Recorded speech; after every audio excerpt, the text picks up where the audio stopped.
Hola, hola. Nuevamente encontrándonos en Leamos y Aprendamos Juntos.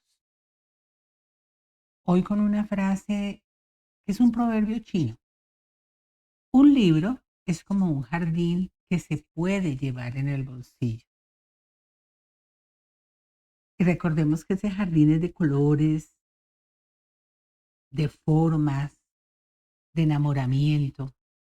Así que cada vez que tenga la oportunidad, por favor coja un libro, un texto, cualquier documento, léalo. Yo los invito siempre a leer, porque leyendo aprendemos. Y qué rico luego compartir ese aprendizaje.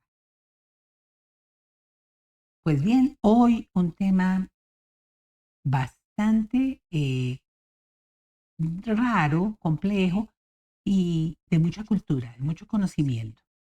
Entonces, sin más preámbulos, vámonos para allá.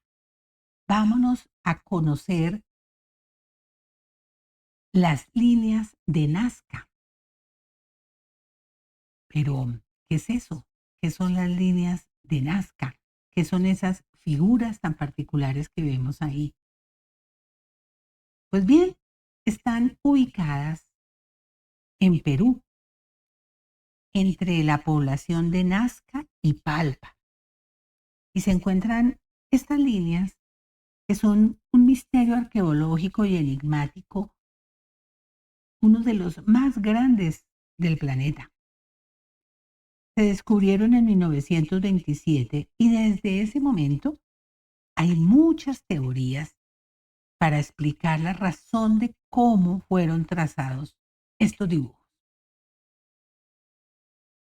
Hacia la parte baja de Perú y hacia la parte costera encontramos esta pequeña región llamada Nazca y de ahí el nombre. Es una parte desértica y el nombre de esas líneas Nazca es por su ubicación. La cultura Nazca es arqueológica, preincaica y una de las principales culturas autóctonas de ese antiguo Perú.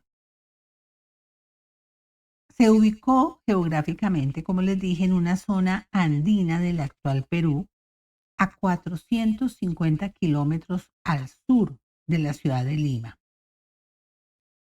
Y estos valles allí de Nazca y Palpa, pues han sido muy visitados, muy analizados, no solamente por esta cultura arqueológica, sino por las líneas de Nazca, que es lo que hoy vamos a aprender.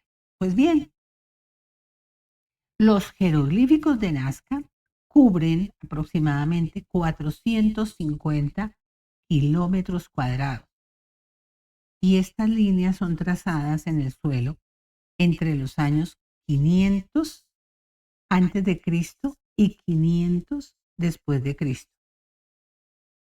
Estas líneas plantean uno de los mayores enigmas de la arqueología debido a su número, su naturaleza, su tamaño y su continuidad. Representan criaturas vivas, vegetales estilizados, seres fantásticos y algunas figuras geométricas y todas ellas de varios kilómetros de longitud. Aquí, como la vemos, pareciera que es pequeña, pero ya vamos a ver la dimensión de su tamaño. Los Nazca dibujaban jeroglíficos y líneas cruzadas que rodeaban desiertos y cerros, y que fueron dibujos estilizados de animales, de plantas, como les decía, o líneas simples que conectaban lugares sagrados o señales de fuentes de agua. Aquí, por ejemplo, alcanzamos a observar una, mírenla. Aquí hay otra, aquí otra, por acá arriba otra, y miren los vehículos. Estos son los autos. Si ven el tamaño, por lo tanto, esta vista es a una gran altura. que es desde donde mejor se pueden divisar estas líneas. Aquí un poco más cerca, mire. Ellos trazaron estos diseños mediante surcos excavados en el suelo a una profundidad que va desde 30 centímetros hasta pocos milímetros.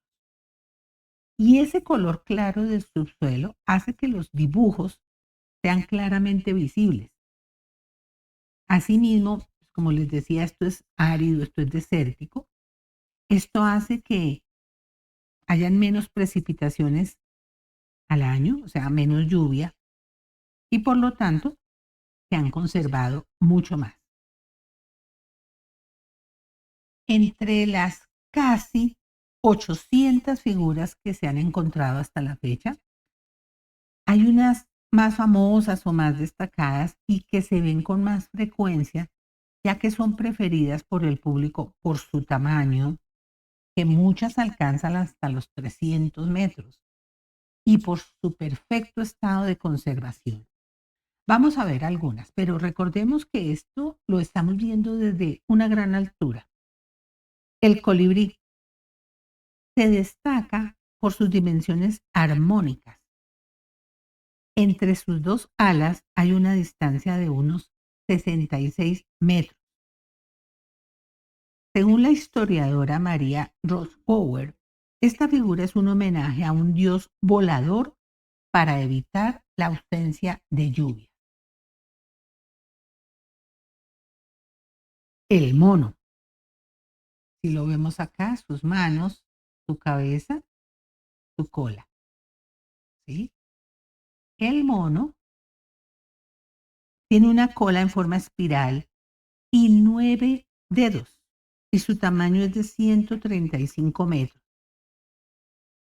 Fue descubierto por María Ricci, quien considera que la cola y las manos del jeroglífico tienen relación directa con las constelaciones y la temporada de lluvias. Se cree que representa la Osa Mayor, la araña. Es otra de las figuras más características de Nazca. Mide unos 46 metros de largo y se creó para evitar las sequías. Pero miren ustedes lo perfecto de los dibujos y el enigma tan grande de cómo lograron en aquella época, en aquel tiempo, hacer estos dibujos con tanta precisión. Esos son los misterios de las líneas de Nazca en Perú. Y tenemos aquí el pájaro gigante. Mide aproximadamente 400 metros de ancho y 400 de largo y 60 de ancho. Tiene el cuello largo y su pico apunta directamente hacia el punto en que sale el sol en el mes de junio. Los investigadores consideran que es el anunciador del Inti Raymi, que es la fiesta solar de los incas. El hombre, popularmente conocido como una figura extraña, antropomorfa, que se ha convertido en un símbolo de las líneas de Nazca. Algunas teorías defienden que se trata de una figura con escafandra o casco y que se apoyan en ella para explicar que estos jeroglíficos fueron trazados como mensajes para los extraterrestres. Esta figura está en una montaña. Miren, aquí va la carretera, va por este sector. Está aquí en una montaña. La ballena tiene un tamaño de 60 metros de ancho y 20 de alto y se cree que simboliza una deidad marina, un dios marino. El pelícano, miren, aquí lo vemos de su forma. atravesando esta vía. Y aquí hay otra. Atraviesa las dos vías. Es para algunos estudiosos también el anunciador del Inti Raymi, o sea, esta fiesta solar. Tiene una precisión para acertar perfecto. Durante la mañana del 20 y 23 de julio se puede ver la puesta del sol saliendo de su pico.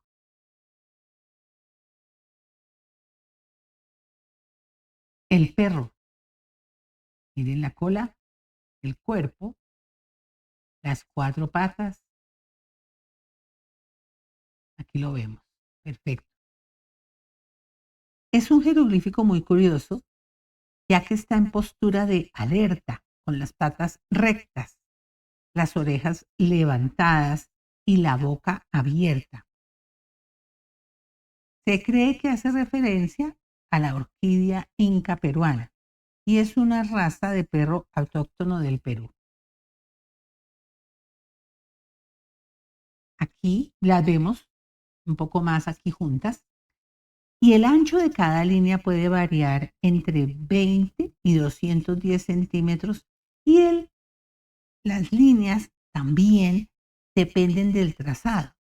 Pueden tener estas hasta 295 metros. Y como les decía, la profundidad en los surcos varía hasta los 30 centímetros. Ahora bien, el hecho de que estas líneas solo se puedan contemplar desde el aire ha hecho surgir muchas teorías. Porque aquí ustedes pueden calcular el tamaño. Miren la avioneta y miren abajo como vemos el mico. Es grandísima esa figura, es enorme. Y algunas teorías que encontramos es que el sentido de las líneas en una región tan árida como Nazca era invocar el agua a través de ritos de fertilidad. Las líneas rectas tenían un carácter ritual y su función debió de haber sido conectar espacios sagrados o de adoración con la cima de la montaña, donde seguramente habían realizado ofrendas a los dioses para obtener agua. Esta es una teoría. Otra teoría relaciona las líneas con los cerros y los lugares sagrados. Ven el gato acá en esta montaña, en este cerro. Y también hablan de que estas líneas se hicieron mediante un proceso de sustracción. O sea que es diferente a lo que hemos visto porque hablan de excavar una serie de rocas oxidadas en el suelo y que fueron oscurecidas por la oxidación de las tierras y que se tardaron mucho tiempo, obviamente, en hacer estos dibujos o estas figuras y muchas personas intervinieron. Pero aún así, el misterio de cómo lograron hacer esto, cómo logran tomar estas dimensiones, cómo logran crear estas figuras, aún sigue siendo eso, un gran misterio.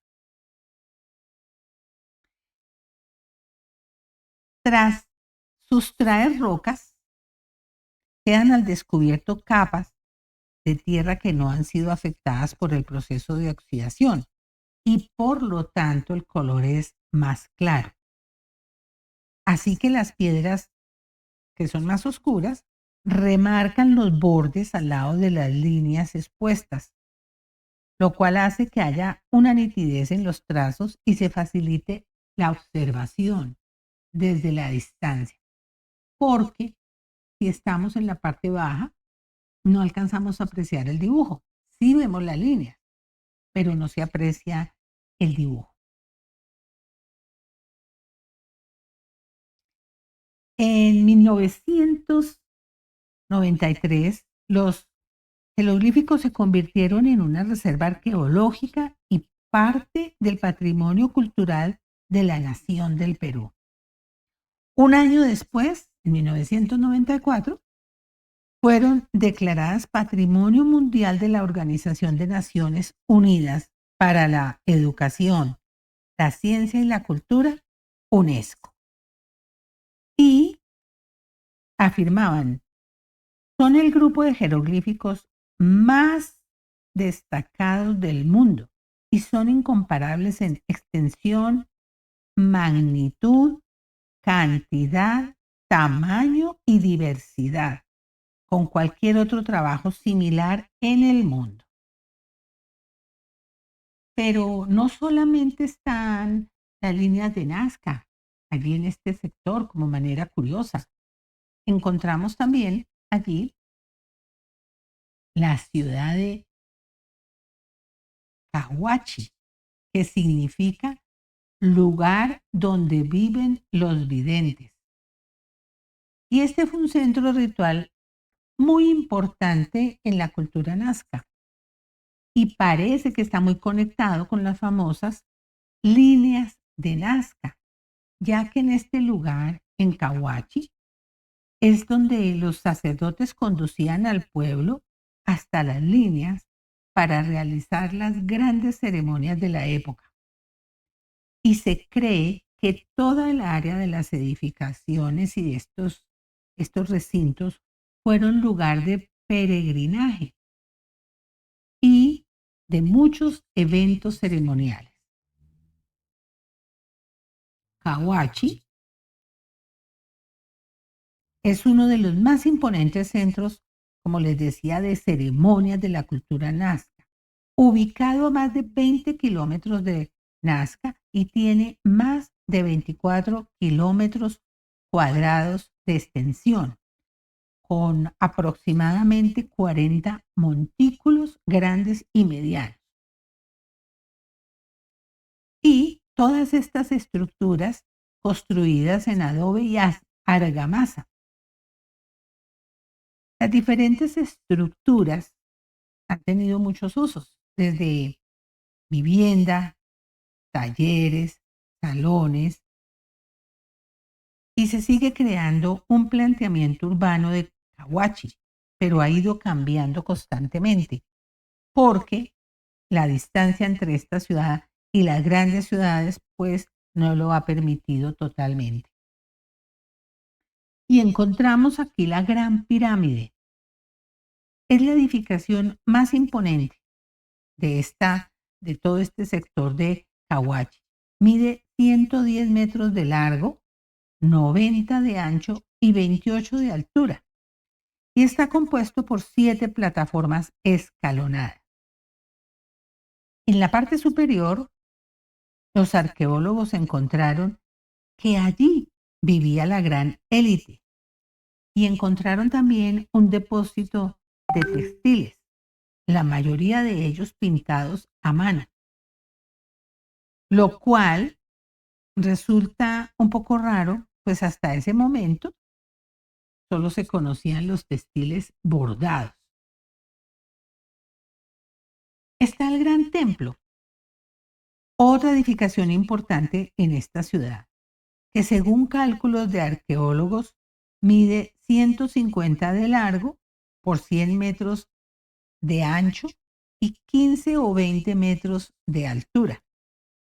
Allí se realizaban las principales ceremonias de alta magia que eran realizadas por la importante casta sacerdotal de la cultura nazca.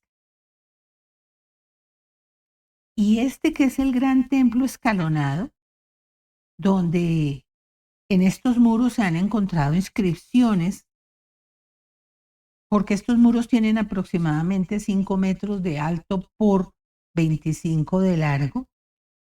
Han también encontrado estructuras que tienen un patio abierto en un lado y una gran terraza con recintos techados. Y en la cima de esos recintos, en los templos de mayor tamaño, se encontraron edificaciones con techo soportados por muchas columnas. Así que se infiere que allí hubo una gran comunidad viviendo toda esta región tan enigmática de Nazca, en Perú. En los meses de diciembre a marzo, que es cuando hay una mejor temperatura, se pueden observar los trabajos de los arqueólogos.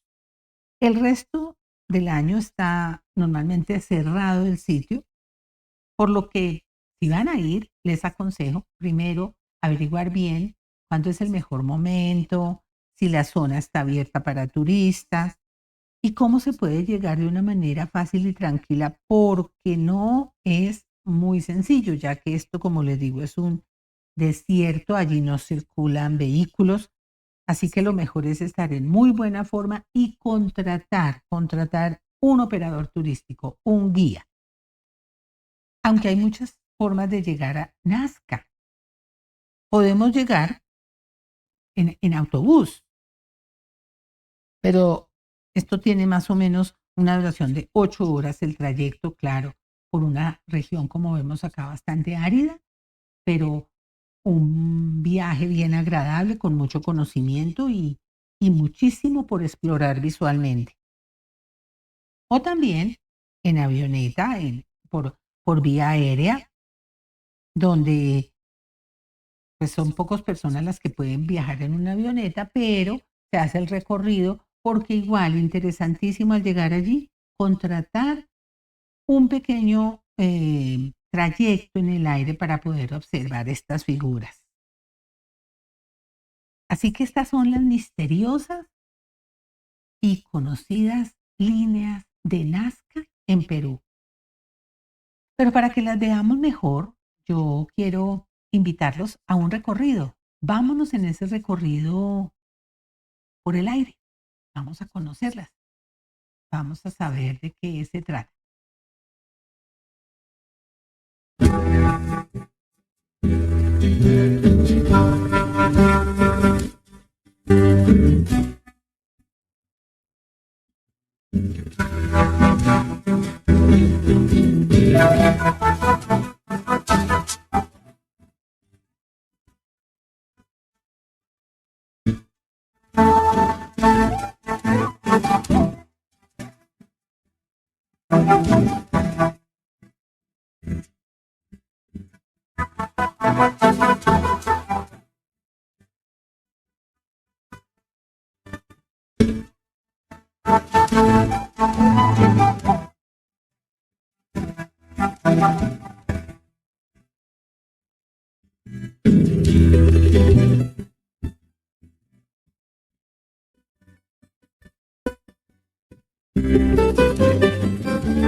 Bueno, ¿cómo les pareció este viaje? Interesante, ¿verdad? Y es una manera de conocer, de aprender y de tener como la posibilidad o el deseo de querer ir a conocer algo. Gracias por acompañarme, por estar acá. Y recordemos, si quieres aprender, enseña. Esto lo dijo Cicerón. Como siempre, para que por favor podamos compartir este video y estar aquí siempre puntuales para esta actividad. Mi mayor sentido de gratitud por todos y nos vemos en la próxima actividad.